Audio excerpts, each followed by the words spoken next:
Assalamualaikum warahmatullahi wabarakatuh. Kami dari kelompok 8 akan membawakan materi yang berjudul positivisme logis dan rasionalisme kritis, yang beranggotakan saya Muhammad Hanafi Hasan dan teman saya Muhammad Arya Pradana. Sini saya akan membawakan materi positivisme logis, tokohnya Alfred Julius Ayer. Alfred Julius Ayer pernah belajar filologi klasik dan filsafat di Oxford. Sesudah itu ia pergi ke Austria, tepatnya berkunjung ke Universitas di Wina. Kemudian ia kembali ke Inggris dan diangkat menjadi dosen di Oxford. Hingga akhirnya setelah Perang Dunia II, ia diangkat sebagai profesor di Universitas London pada tahun 1946 sampai 1959. Salah satu buku yang ia terbitkan ialah Language, Truth and Logic pada tahun 1936, di mana buku ini terbit ketika usianya baru 25 tahun. Language, Truth and Logic memuat sebagian besar pemikiran Ayer, sehingga buku ini dikaitkan dengan munculnya salah satu aliran baru dalam filsafat periode kontemporer, yakni positivisme logis. Dalam kata pengantar bukunya, Ayer mengakui bahwa pemikirannya telah dipengaruhi oleh dua tokoh lingkungan Wina, yakni Moritz Klick dan Rudolf Carnap. Positivisme logis merupakan salah satu aliran baru dalam perkembangan filsafat di abad 20-an. Persamaan positivisme klasik dan positivisme logis ialah keduanya sama-sama menjunjung tinggi sains dan metode ilmiah dalam mendapatkan pengetahuan yang objektif rasional.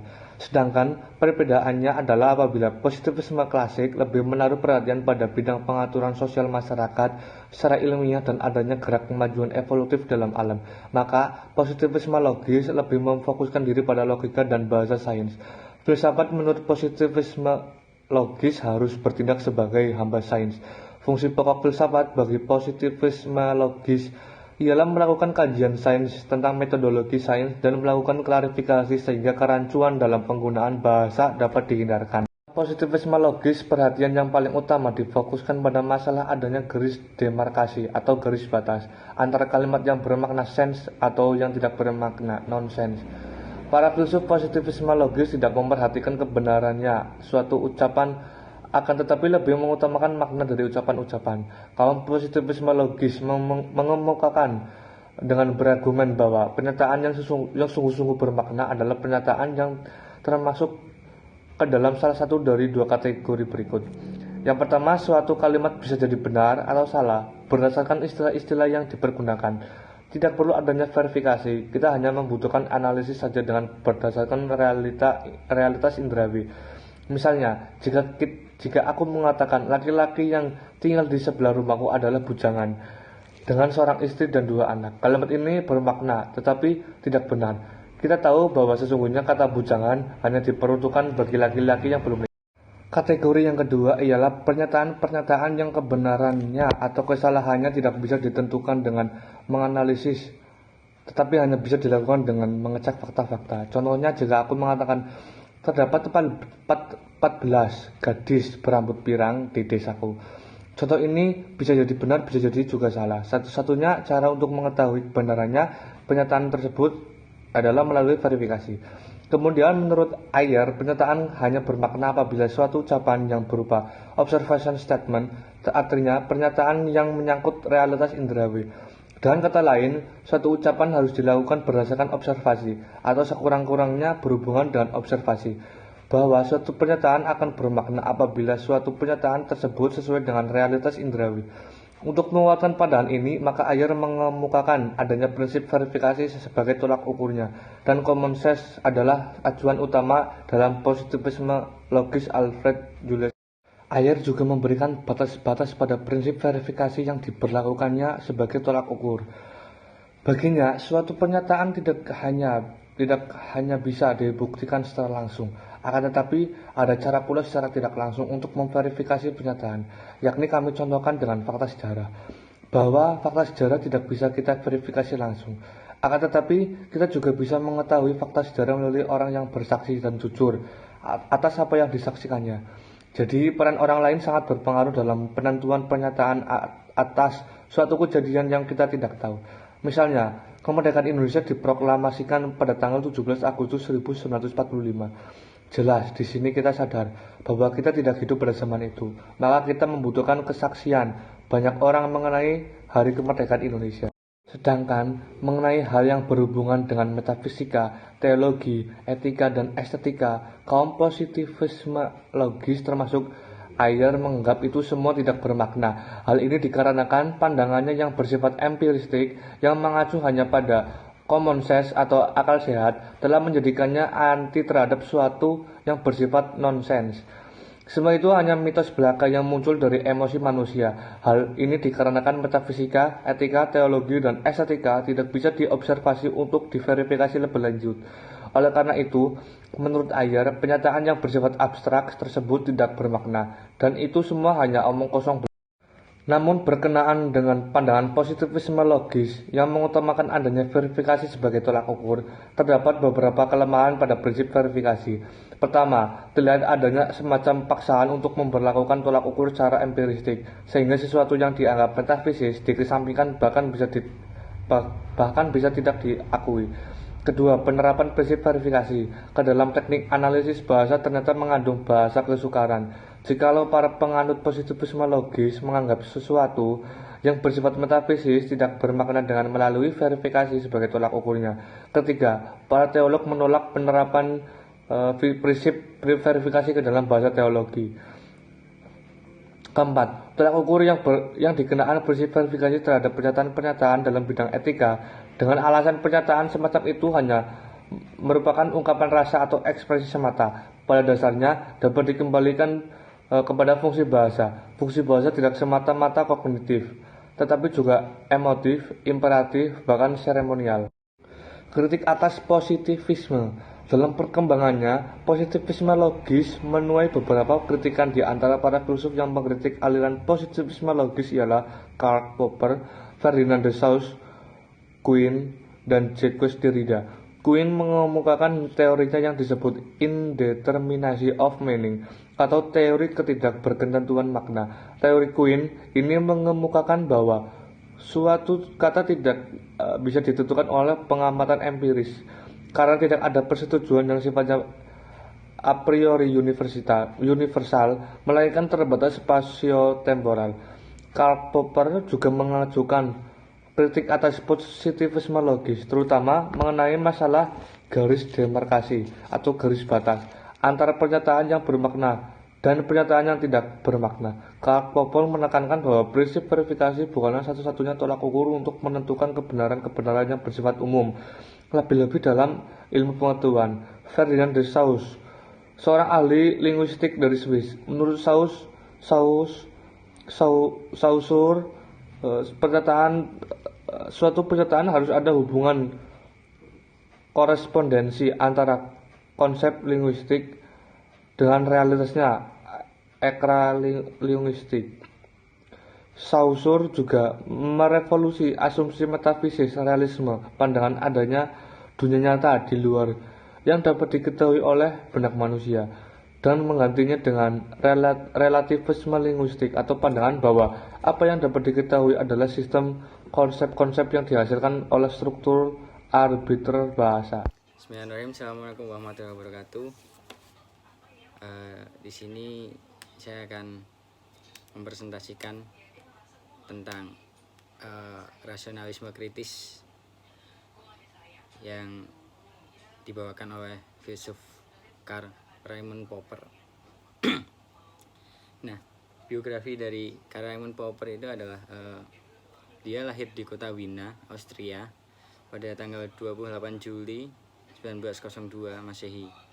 Nah, ayahnya ini adalah Dr. Simon Karl Popper, seorang sarjana hukum dan pengacara yang sangat mencintai buku dan berminat pada filsafat. Ibunya berbakat dalam bidang musik dan sangat pandai bermain piano. Nah, Karl Popper ini dikenal sebagai ahli matematika dan astronomi teoritis. Karl Popper meraih gelar Doktor Filsafat pada tahun 1928. Gagasan dia tentang hakikat prosedur ilmiah dikembangkan dalam Logic of Scientific Discovery di Jerman pada tahun 1934, diterjemahkan pada tahun 1959. Nah, karya inilah yang menjadi titik awal karir filsuf seorang Karl Popper. Nah, sebelum melangkah pada teori-teori pemikirannya yang tentang rasionalisme, nah kita harus mengetahui lebih dulu apa itu rasionalisme. Rasionalisme adalah paham filsafat yang menyatakan bahwa akal adalah alat terpenting untuk memperoleh pengetahuan dan menciptakan pengetahuan. Jika empiris mengatakan bahwa pengetahuan diperoleh dengan alam mengalami objek empiris, maka rasionalisme mengajarkan bahwa pengetahuan diperoleh dengan cara berpikir.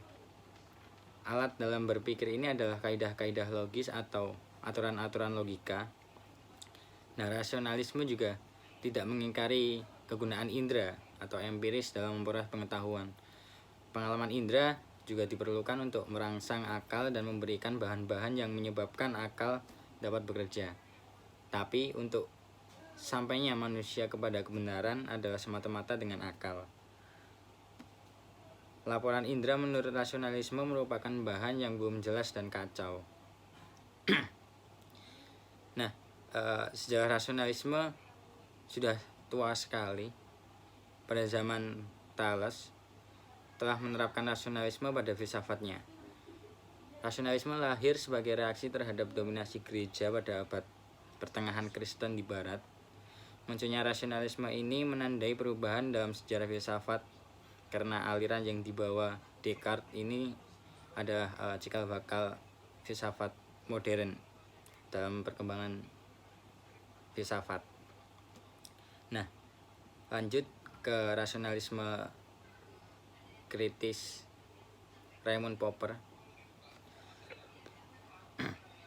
Nah, menurut Popper, rasionalisme dia berbeda dengan rasionalisme konvensional milik Descartes. Nah, perbedaan yang paling mendasar adalah jika rasionalisme konvensional Descartes bersumber pada rasio dan apa saja yang didukung oleh rasio harus ditinggalkan. Sedangkan rasionalisme Karl Popper merupakan pandangan bahwa rasio dapat menemukan kebenaran. Tetapi rasio juga harus mempunyai kesediaan untuk mengakui bahwa rasio juga bisa salah dalam mendekati kebenaran ataupun pengetahuan. Kemungkinan salah itu dianggap sebagai ruang dinamika bagi suatu evaluasi kritis dalam tahap yang lebih unggul. Nah, Karl Popper menggunakan kata rasionalisme untuk menunjukkan secara garis besar suatu sikap yang berusaha memecahkan sebanyak mungkin masalah dengan standar pada akal, yakni pikiran jernih dan pengalaman lebih baik daripada berstandar pada perasaan, nafsu ataupun pengalaman atau empiris. Sebagai istilah yang menyangkut tingkah laku dan sikap praktis, rasionalisme merupakan suatu sikap sedia mendengarkan penalaran kritis dan belajar dari pengalaman. Popper juga senantiasa memperlawankan pendekatan objektivitas dengan pendekatan subjektivitas. Jadi tidak menutup kemungkinan bahwa menurut Popper pengalaman empiris juga merupakan salah satu bagian penting dari proses penciptaan pengetahuan itu. Nah, persoalan induksi karena Raymond Popper. Popper menolak cara kerja metode induksi yang secara sistematis dimulai dari observasi. Pengalaman berulang-ulang memperlihatkan ciri umum menjadi hipotesa. Popper tidak sekedar menolak cara kerja tersebut, namun juga tentu saja menawarkan suatu solusi pemecahan masalah induksi. Nah, bagi Popper, suatu teori tidak bersifat ilmiah hanya karena bisa dibuktikan kebenarannya, tapi dapat diuji, dalam arti dapat diuji dengan percobaan. Dan tentu saja percobaan-percobaan itu adalah percobaan-percobaan yang sistematis untuk menyangkalnya. Apabila suatu hipotesa atau suatu teori dapat bertahan melawan segala penyangkalan, maka kebenaran hipotesa atau teori tersebut semakin kokoh. Maka besar kemungkinan untuk menyangkal suatu teori. Jika suatu teori itu terus bertahan, maka semakin kokoh pula kebenarannya.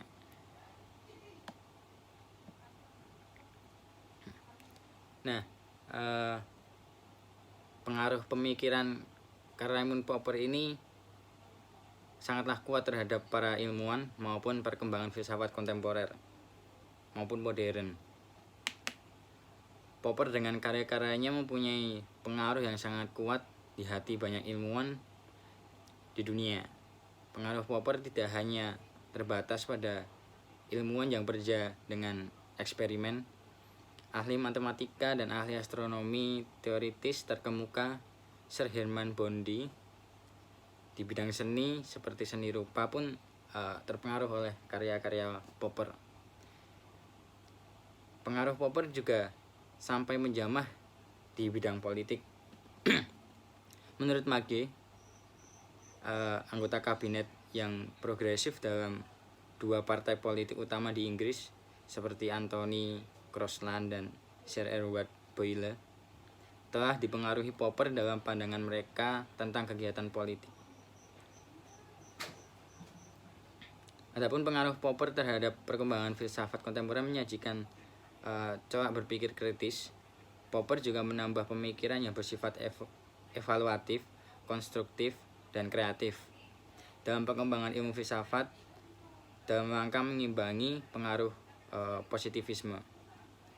Popper akan mampu memperluas wawasan dalam memahami filsafat. Pemikiran Popper dapat dijadikan landasan dalam mengkritik implikasi-implikasi kemajuan iptek. Pemikiran Popper dapat juga dijadikan sebagai fundamental dalam mengantisipasi setiap problem yang timbul. Jadi itu tadi tentang Karl Raimund Popper dalam teorinya mengenai rasionalisme kritis. Jadi cukup sekian dari saya. Kurang lebihnya mohon maaf. Assalamualaikum warahmatullahi wabarakatuh.